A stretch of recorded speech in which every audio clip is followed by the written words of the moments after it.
Ucapan Rasulullah itu kita dahulukan di atas ucapan semua manusia, baik yang punya gelar apa saja, gelar doktor, gelar profesor.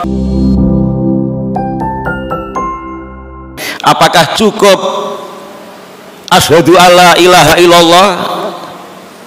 Tidak perlu ada syahadat Nabi, asyhadu anna Muhammadar Rasulullah?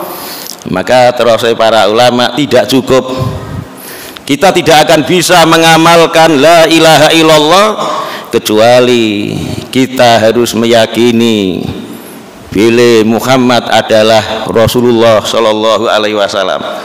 Niki sami kali surat Al-Anbiya, wa ma arsalna min qablika min rasul, dan kami tidak mengutus dari sebelum engkau Muhammad seorang rasul pun, ila nuhi ilaih, kecuali kami wahyukan kepada Rasul tersebut, annahu la ilaha illa ana, sesungguhnya tidak ada sesembahan yang berhak disembah dengan benar kecuali aku, fa'budun, maka sembahlah aku. Jadi Rasul ini adalah penyampai, pemberi syariat bagaimana cara kita menyembah Allah Subhanahu wa ta'ala, sehingga tidak cukup syahadat Allah, harus ada syahadat Rasulullah Shallallahu Alaihi Wasallam. Kemudian yang kedua, makna asyhadu anna Muhammadar Rasulullah.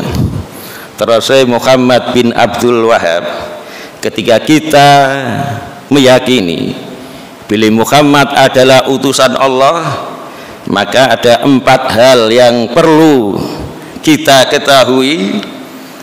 Pertama, tasdiquhu fima akhbar, kita hendaklah membenarkan apa saja yang beliau kabarkan, apa saja yang dikabarkan Rasulullah Shallallahu Alaihi Wasallam wajib kita benarkan.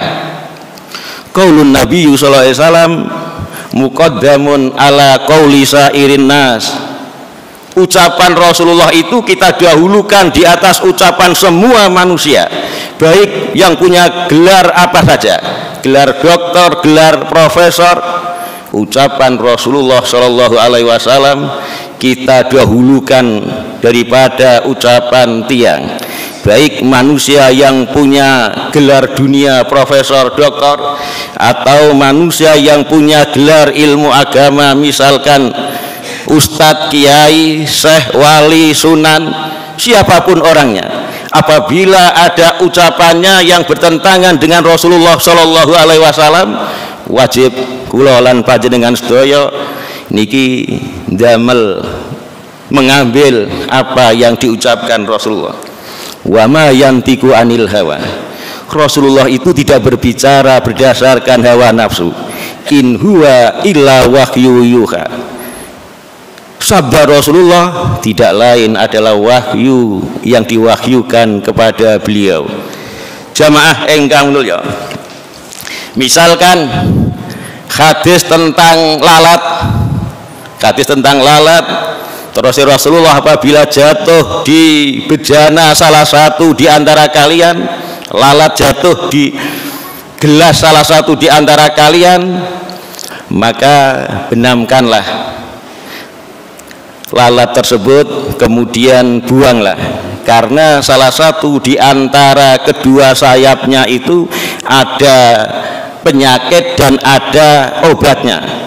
Dan lalat itu kalau jatuh dia menjaga dirinya dengan sayap yang ada penyakitnya, maka disuruh Rasulullah untuk dibenamkan. Menawi kepingin diminum, tapi menawi mboten diminum, misalkan jijik, ya silahkan dibuang saja.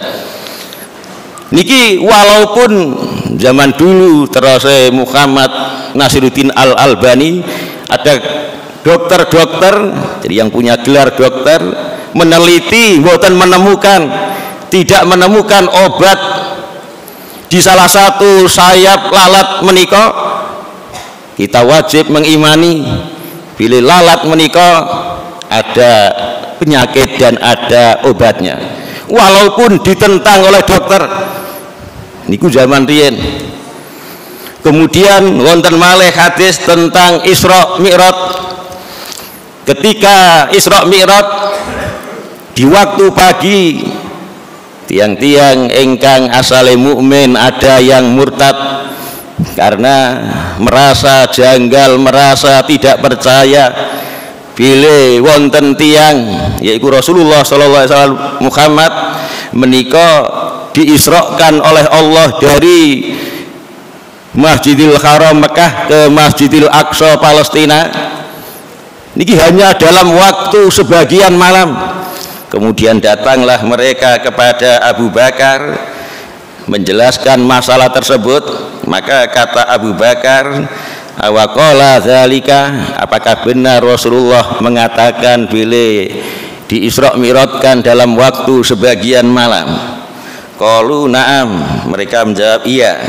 Qala, jawab Abu Bakar, la in kana qala dzalik laqad shadaq, temenan menawi Muhammad itu mengatakan seperti itu, laqad shadaq, sungguh benar. Niku zaman riyen, zaman dulu di mana akal tercanggih manusia menciptakan kendaraan tercepat bolak-balik dari Masjidil Haram ke Masjidil Aqsa membutuhkan waktu 30 hari.